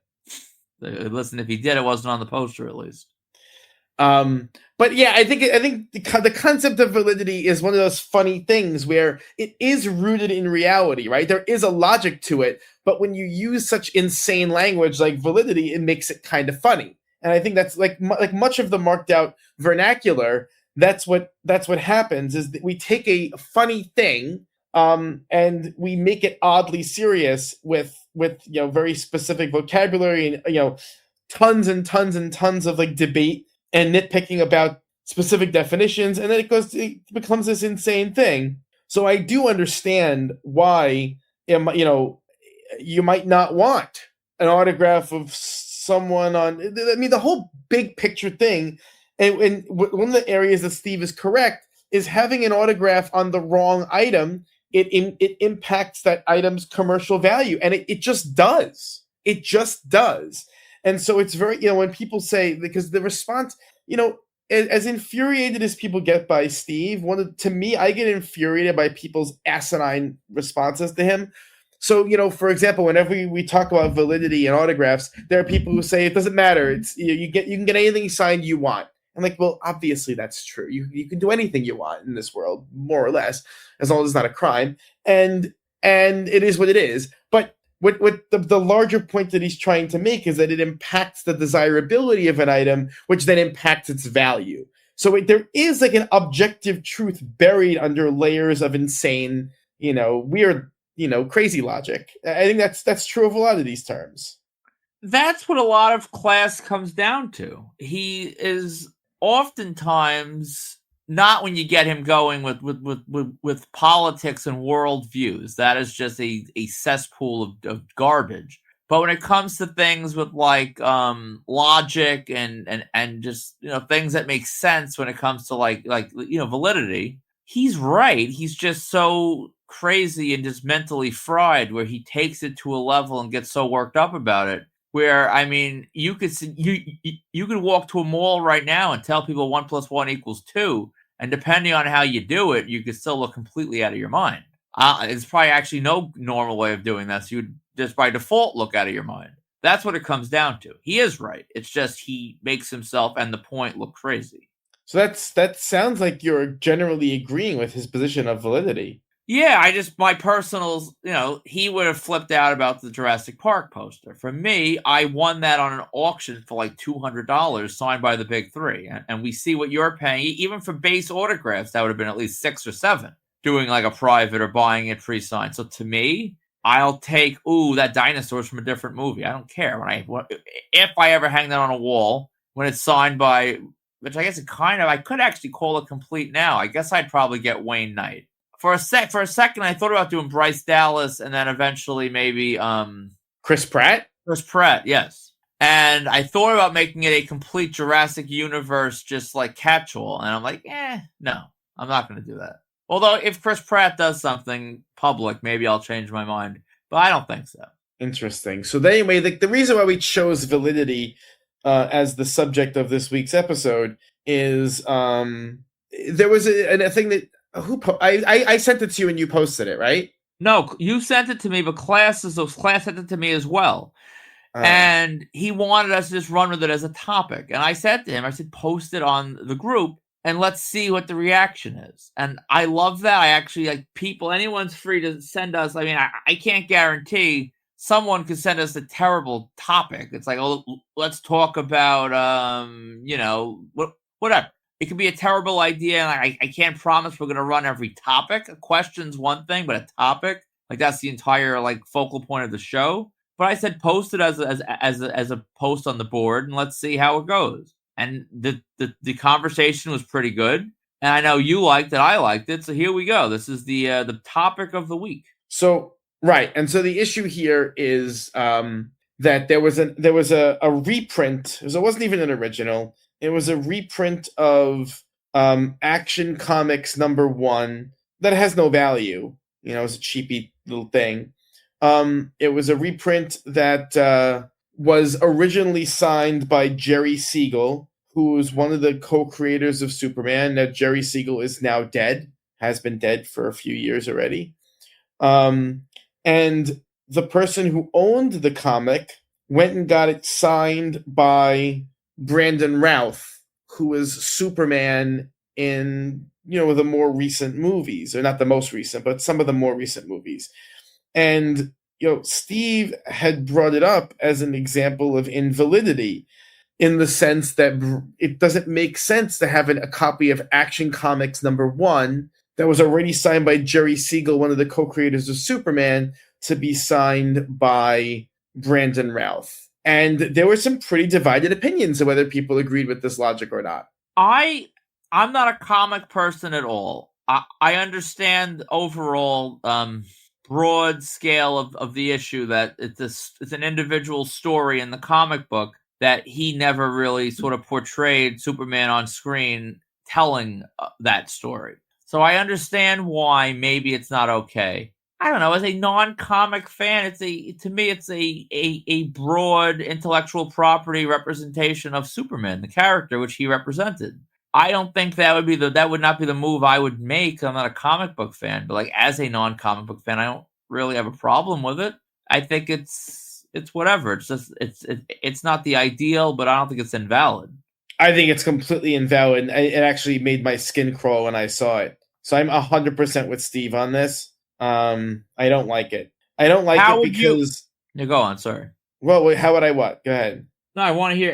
I think your point's going to answer it. I was going to say, because my counter is, I personally... That's one thing I kind of wish that we would have given to Mr. Chow, or at least on my level. I would like... I like the idea of a book. I wish I personally had a Harry Potter hardcover signed by Daniel. That's kind of cool. It just doesn't make any sense. Because the book and the movie aren't the same thing at all. They're different. The author of the book is not the author of the movie. They're different concepts. They're different artistic renderings of the same concept. You know what I mean? Yes, but he brought the character to life. I don't believe that's true. That's not what I believe about. They're different artistic renderings. Completely. They're different media with different artistic renderings. They're different modes of telling a story. They're not the same thing at all. I would never get a book signed by an actor. That's just, I would never do it. Never. I have one better. and this I'll agree is invalid. I have a friend who I took stalking one time years ago. She was a crazed Orlando Bloom fan. And this is kind of crazy. I hope she doesn't listen to the podcast. I doubt she does. She had her desire. She wanted a book signed by Orlando Bloom that he had nothing to do with. Her justification was that when she read this book, when she read it for like whatever time she read it, she thinks she's one of her favorites. She read it a lot. She sort of always envisioned Orlando Bloom playing the character. Which, I mean, when you read a book or like, a book like that, I think you kind of have like a mental picture of what the person looks like, and you sort of see the story unfold in your mind's eye. Her mind's eye showed her Orlando Bloom as the character. So to her, Orlando Bloom signing this book, and I wish I could remember which one it was, that was what she wanted. And we went to Broadway for Orlando Bloom, and she got him to sign this book. That would be invalid by almost anyone's terms in this hobby. But to her, and I imagine she still has it, that meant a lot to her. Look, there might be some things that have some kind of bizarre personal value to you, but just recognize they have no commercial value anymore. Like, the proof for validity is in the pudding. There's no real commercial value to these things because people don't want them, The only exception I'll make, I hate this item. I do. I really do. The WrestleMania 1 poster, that has become kind of... That's a big ticket item. You see people... I've seen that like change hands for like, upwards of $1,000, which I mean, more money was spent to fill that up, I would imagine, than $1,000. So it's not a profitable endeavor. But that's the case with almost everything multi-signed. You very rarely get your money back. It's always a loss because the money you put into these things, it's hard to ever really get back. But that's like a desirable thing. People like ooh and ah when they see it. To me, it's as dumb as my friend's book. HBK is not on WrestleMania 1. If it was a WrestleMania logo, I'd say sure, it's like the Jurassic Park thing, but this is clearly WrestleMania 1. So to me, that's ridiculous, but that's kind of desirable. That's like the only one I can think of. Thank God Shawn Michaels not on it. I would make it worthless.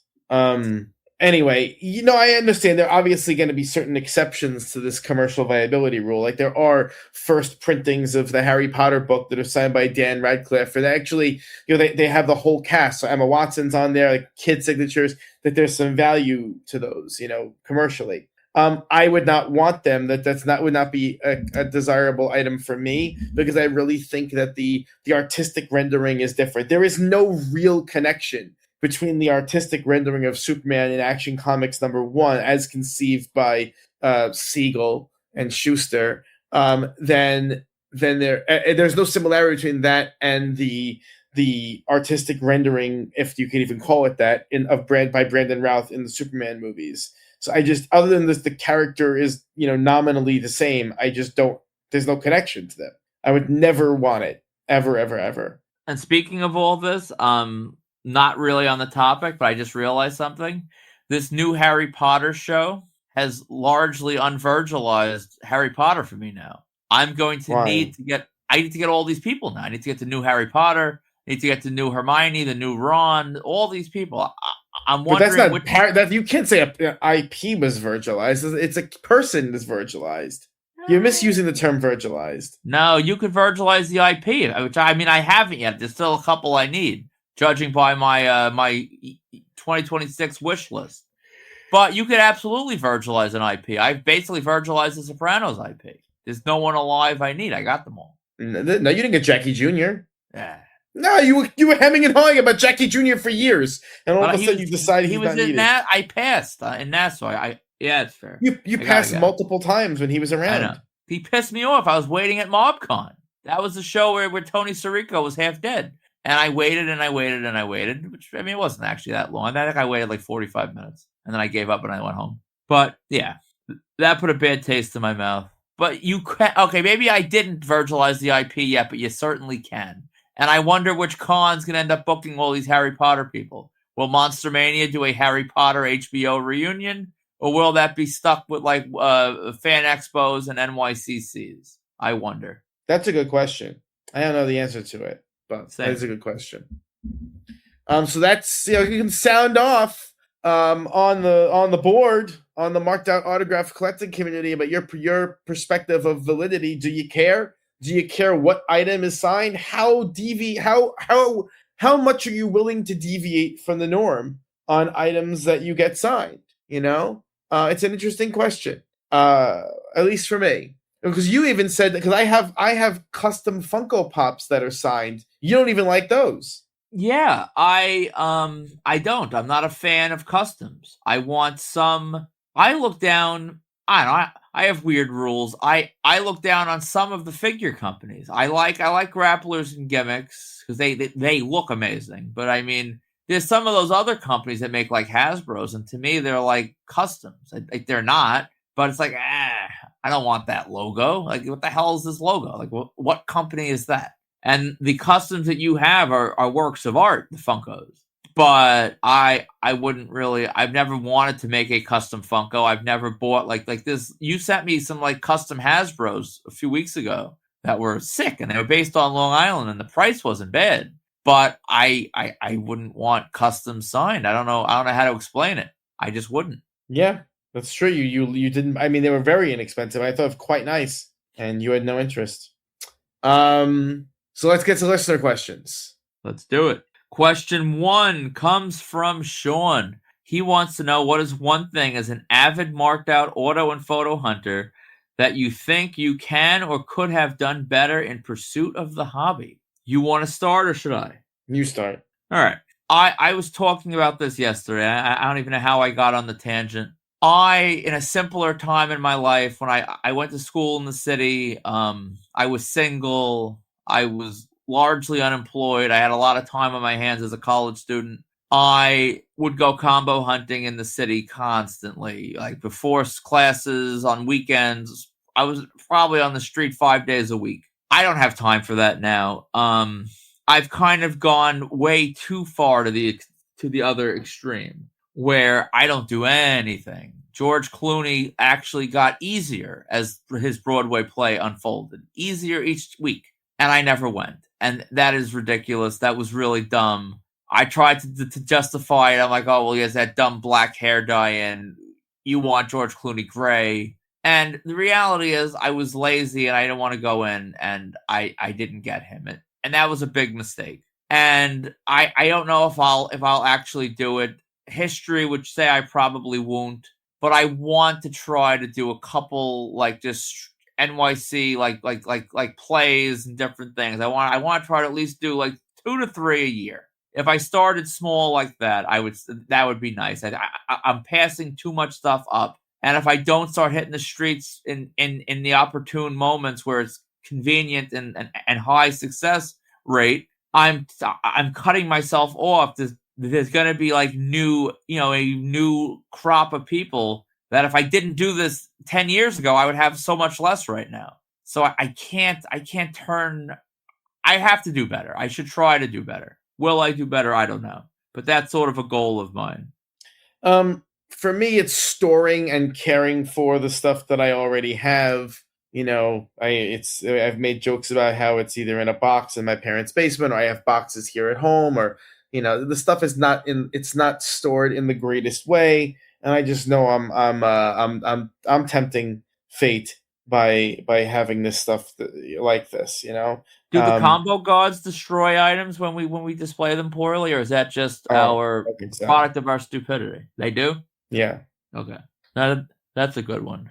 See, your goals are always sort of pulling you from the madness and improving your overall life. My goal is always to sort of submerge myself deeper into the abyss. Yeah, that sounds about right. That pretty much tracks. Next question. This is from Leo Dean. With prices going astronomically higher each year, how do you guys appease the combo gods? If you want someone and have neither a photo or autograph from them, do you prefer one or the other? Do you make decisions based on funds, or do you actually prefer one over the other? Do you make a game day decision on the spot, or you go all in? And if you decided one over the other, did you regret the decision later on? You take this one first. We're gonna differ on this one also. Yeah, we're gonna differ big time. All right. Always photo first. Always photo first. In fact, The few times in my life I've gotten an autograph without a photo, like think Jodie Foster, it bothers me. It bothers me on a level that there's no rational way it should bother me. The reason I do this on an appeasement of the combo gods level or just on my collecting style. If you get a photo op only, let's say I go to Monster Mania, right? I get Ethan Embry, who we talked about. There's a lot that actually got a lot of talk on the group of the different movies I've never seen. So I get Ethan Embry, I get the photo op. Ethan Embry walks out of the hotel in Cherry Hill, New Jersey. He is struck by a runaway ice cream truck. He's as cold as the ice cream in the truck. Very sad. I hope it doesn't happen. If it does, I promise I'm not involved. This was a lucky guess. He's dead. I have the photo op. That's all I really need. I could buy the autograph. I'm sure someone has an autograph for sale that's authentic. I can get the autograph later. Photo op, I can't. So if money is an object, which unfortunately it always is for me, I'm not operating from a place where I can just spend recklessly, even though I do spend recklessly. That makes reckless spending harder when you really shouldn't be doing it, and you got to get creative.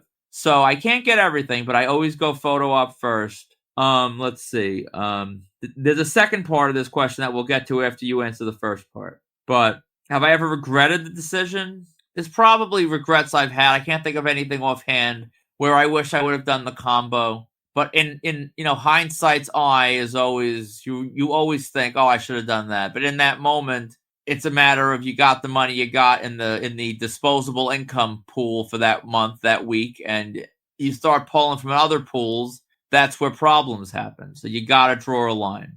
That's how I do it. And I don't really make game time decisions because I know I'm always photo op first. If it's something I really love, I try to find the way to get both. How about you? I love how you say you don't make game day decisions. It happens literally all the time where you decide you cut people day of all the time. Oh, cutting is a different story. I don't decide, like, I'm going to walk up to the table and decide if I want a photo or an autograph.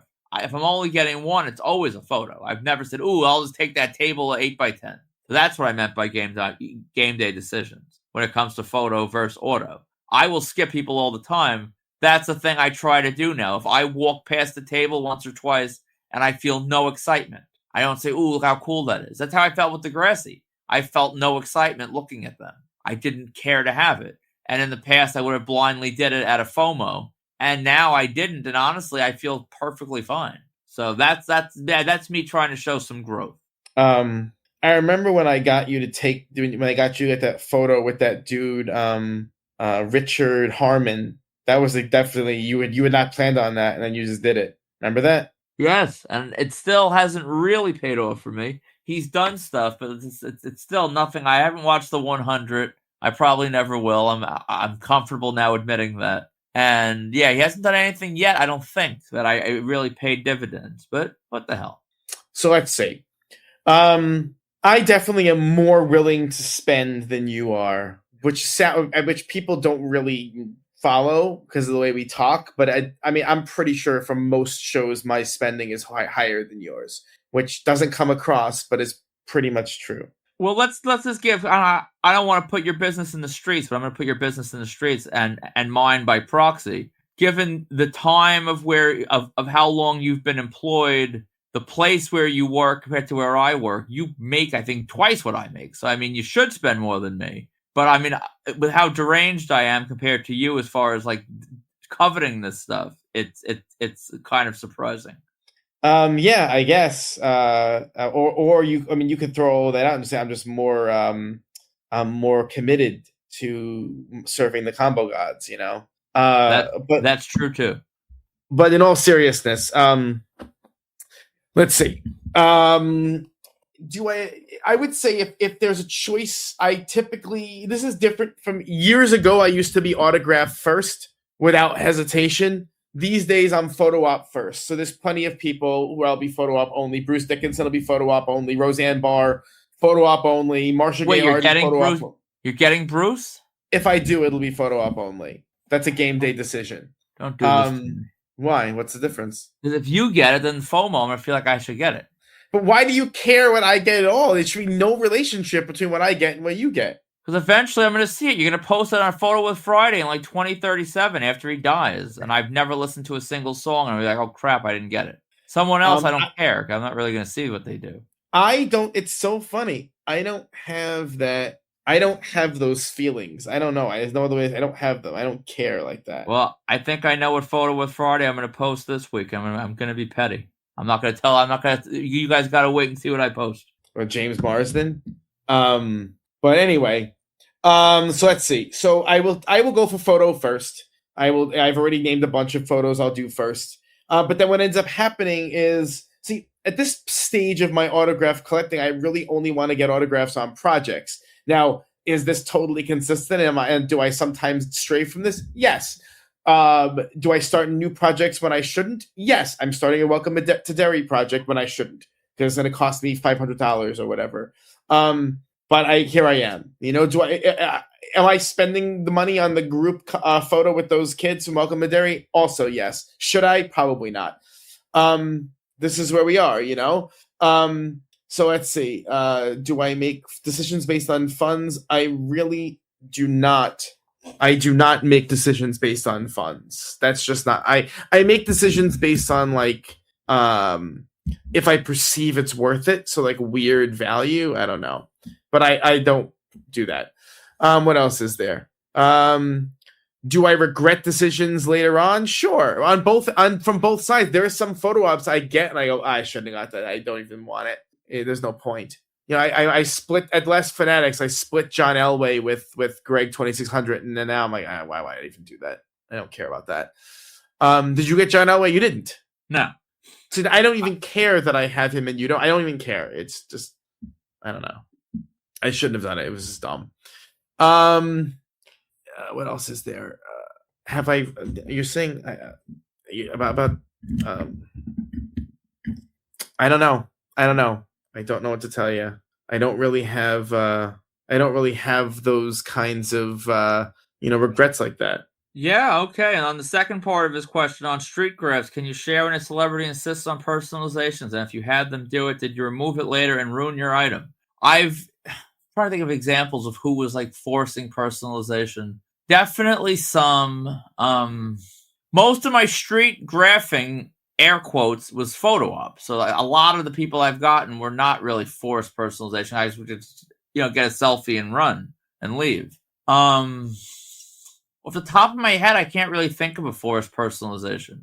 But the times I've gotten them, I've never really tried to take it off. I just live with it. Because half the time, especially with street graphing, back when I did it, there was no paint. There was no plastic. You were doing 8x10s and Sharpie. And if you want to get black Sharpie off an 8x10, you'd be better off just throwing it into a blast furnace. It ain't happening. So it wasn't really I wasn't doing high gloss and silver Sharpie on a rail. So I really, in this day and age with Funkos and different things, with paint and Funkos, you could wipe it off. It wouldn't be that hard. But when I was doing street graphing for real, that wasn't really a thing. Have you had any forced personalizations on the street? Never. I've never had it, so I don't know. Well, you had that Patrick Wilson that you had that's invisible was forced personalization, right? I think he just asked, and I just went with it. I think if I would have said just sign it, I believe he would have. He signed stacks for people. In some cases, if the person's really nice, then I don't care, and I cared less back then. I would just go with it. There was actually a moment in time where I kind of liked them personalized. Now I don't. But when it was a one-off, because on an 8x10, unless you're Vinny, how many signatures can you really fit on an 8x10? So I would just say, whatever, do a little message because that's it. That's all I'm doing. Now when it's mostly everything I get signed now in celebrities is like you, it's projects. So I've discussed this before, but you're going to have 27 Tudanas? Am I going to have one? How do I decide who the one is? Should it be centralized on the print? Probably. And when you're having multiple signatures, to me, a personalization, just whatever. So I just don't typically want them for that reason. It makes sense. And then last question. What fresh group reunion would you both like to see at upcoming conventions? I feel like we've done this one before. I don't know. I don't think so. I definitely have a fresh answer. And I actually have to harass Tom Unger about this, because if anyone can get it done, it's him. I would love to see and I have 95% of this cast, but for me, here's the cast I'm going to go with. I want to see a Miami Vice reunion. I have Don Johnson, and he's actually dressed. He's Crockett suited because he did some other movie where he kind of dressed the same style. So I have Crockett suited Don Johnson. Don't need that, but I need Philip Michael Thomas. How has no one gotten? Like, I haven't even seen this guy. Like, where the hell is Detective Tubbs? He's alive, but I have not seen him in anything in years. So Tom Unger, if you're listening, and I'm gonna text you about this anyway. You need a Miami Vice reunion for an upcoming chill out. That would do really well, I think. God, should I say Jurassic Park again? I mean, you could, but you have anything fresher that you haven't talked about? How is that not fresh? That hasn't been done. Well, I'm saying fresh from Marked Out Radio. You've talked about. Oh, that's. But I mean, how many? The problem is I don't really have like major, fandoms. Oh, sure. I know. I have a good one. There's someone. We're in New York. How have they not come up with a Law and Order cast reunion? Everyone's been on Law and Order. But let's forget about SVU for a second. To get Chris Noth and to get. I mean, obviously, Jerry Orbach is dead. But what's his face? McCoy. I can't think of his damn name. Sam Waterston is alive. What the hell? What are you doing? I think Sam Waterston would do a hell of a lot worse at a con than you think. I think that SVU, if you had Benson and Stabler, that would be massive. If you had Chris Noth, I think a line of Chris Noth at a con would be 90% Sex in the City because he's Mr. Big. I think that's what he would draw for. I don't think anyone cares. SVU is Law and Order, even though it's not the original. That is Law and Order now. And I think if you stray from SVU, I don't think they would draw. I think Sam Waterston would have no line at a con. I don't think people have. I find that to be to be fair, your ability to predict people's draws at a con is awful. You're like never right about this. I mean, not that I'm always right, but I mean, for you to say Sam Waterston won't draw is crazy to me. I've definitely been right before. I'm not going to say I'm always right, but I have been right before. I think a lot of these shows. I mean, take a show like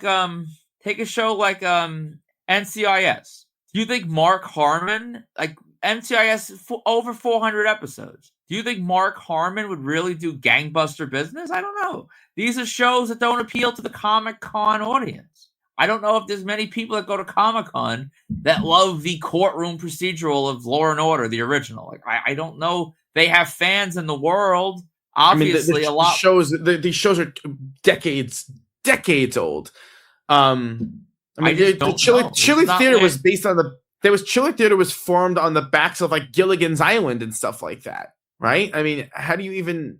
Of course, Law and Order would do well with Chiller. I don't even think it's a question. Listen, you didn't even know who Olivia Hussey was, okay? And she was a headline level guest. Sam Waterston would do insane business. Not even good business. Insane business. He's probably a $20,000 weekend business, maybe $30,000 weekend business. I think. But he's still working. I think you're leaning too heavily. Listen, we're gonna see Brooke Shields. We're gonna see if Brooke Shields has a Robert Englund line. I mean, I would even, in terms of con draw, though, I even see like a Sam Waterston who has multiple avenues to draw. I don't know. But Chris Noth would draw with him, and Benjamin Bratt would draw with him. Oh, I don't think so.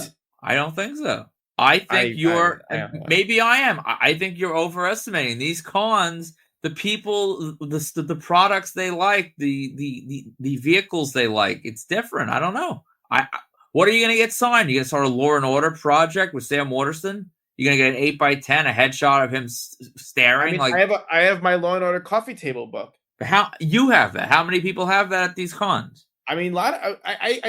What do you look at? Comic books, horror. Look at the Chiller. That's not who Chiller has, though. But is anyone that nostalgic for the original Law and Order? Who's sitting down really watching the old Law and Orders? I don't. These sitcoms are different. They're syndicated on TNT and TBS literally all day long. maybe I'm detached. I don't know. I just don't. The fact that I've never seen anyone request these names besides you makes me feel that I don't think people are that crazed for the regular Law and Order. I might be wrong. I think it would do very, very, very, very well. In fact, I think they're probably, the names are a little bit too expensive, so that's why they wouldn't get booked. Not too expensive for Chill Out. That's what he's going to do next show. He's going to do Law and Order and Miami Vice. Let's go. I like how you're talking about Miami Vice, which is like not in syndication at all.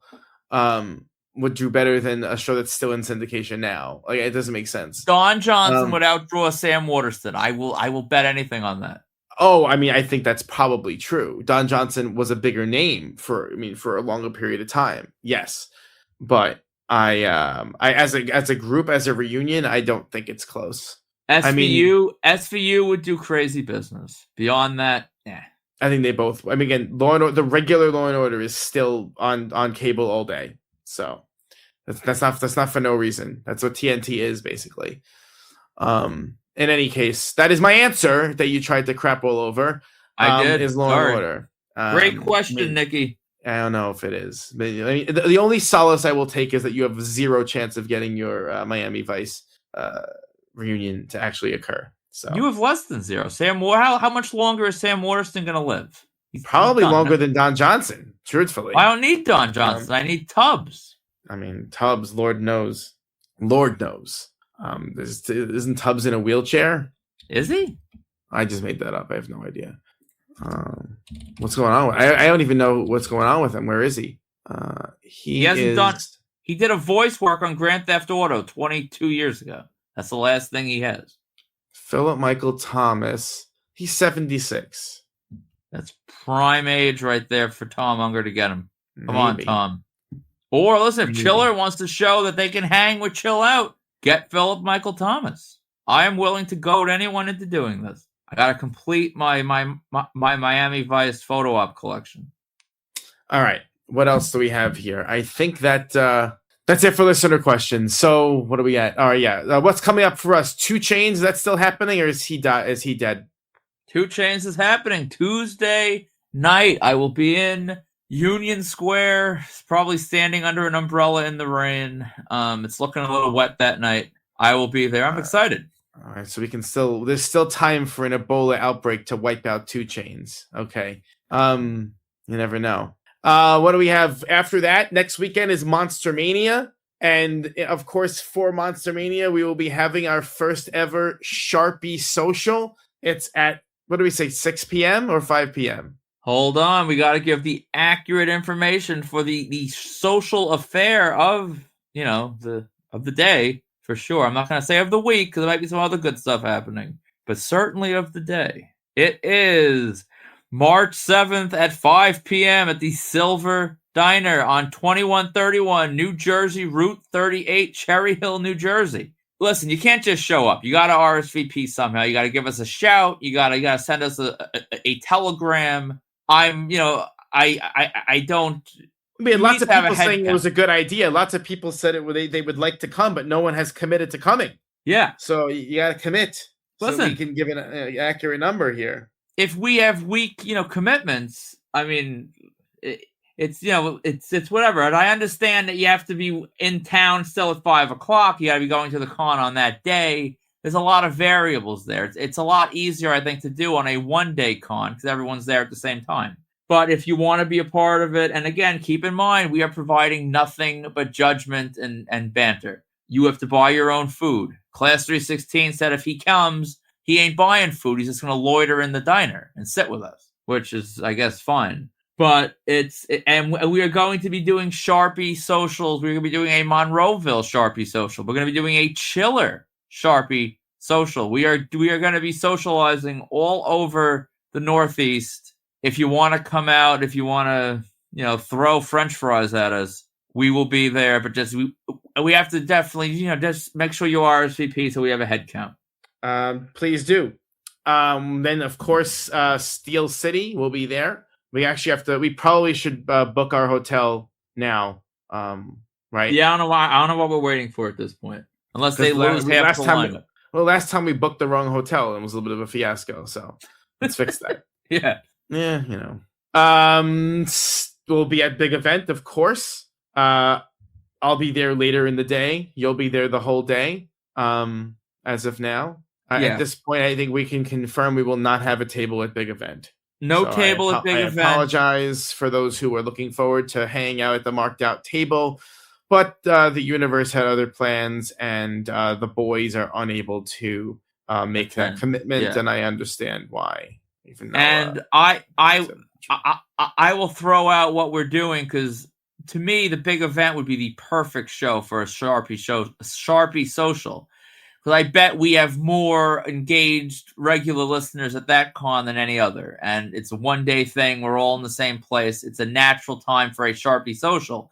But we have commitments, big event commitments after show hours, where we can't, it would be like a delay. Like, we would be asking attendees to like kill multiple hours of time, and you can't eat to kill the time because you're supposed to eat with us. So it wouldn't make sense, I don't think. That would be a great Sharpie social. So I apologize if if anyone's wondering. We could throw it out there for like 6 o'clock or something. No, if we're done at 6 o'clock, I guess we probably would. Of course we will. You don't think so? Might be rocking into the late night hours with arrogance in the air. I don't know. I can't imagine that'll be I really hope that's not. Jesus, I really hope that's not the case. You don't want to spend 7 hours with the model? I don't want to spend 7 minutes. Make it very quick. But not too quick. We got to get the autograph. All the autographs will be done perfectly, so it can't be too quick. Yeah. And then, of course, we'll be a chill out. At least one day, maybe even 2, depending on the situation. We're definitely going to be there Friday for Brooke Shields. I mean, come on. And then probably should get there Thursday to line up, since it's going to be crazy. You're making fun, but we're gonna see. We're gonna see. She's gonna do well. I just don't think she's gonna be like Robert Englund, John Cena, which is what you'd have to get to be among the biggest of all time. I think it's important to understand that how, again, this world is complex, and that is why is complex. And you were making my Law and Order argument right there. No, but you've never been right about you've never been right about these things. How many arguments have I just don't remember. Never. I mean, that's the most convenient argument to make. I can think of one where you were clearly wrong, and I will beat that beat that drum until we're old and gray. But that is, I'm telling you, these people, especially if they're fresh, will draw. Someone has to just make a power move. All right. So if you're shopping for autographs, check out www.markedoutcollectibles.com or our eBay store at Marked Out Collectibles. To contact us for any reason, please email markedoutcollectibles@gmail.com or join the Marked Out autograph collecting community, otherwise known as The Board, on Facebook. Once again, we're down to the wire, but we're still collecting. We're still taking orders, I should say, for Rick Martel and Don Morocco. We actually just got a couple orders in yesterday. I think we have one big rubber guy left. So if you want that big rubber guy, buy it, because you can't get any more. And that's it. So, I mean, we'll happily get him signed and charge you double the week after. That's your business, I guess. But that's how it's going to go. Or triple if he's nice enough to die soon thereafter. We can only be so lucky, to be honest. The combo gods, if they want to smile upon me, that would be fun. But all right. Seeing as how we're over 2 hours on the runtime, are you ready to end this? Yeah, I was really trying to be under 2 hours today. Yeah, I want to do like an hour and 42 next week, something like that. Maybe an hour and 39. We'll try. Yeah. All right. So for markedout.com, Marked Out Collectibles, and Marked Out Radio, I'm Sean. And I'm Dana. And we will see you at Monster Mania and the Sharpie Social.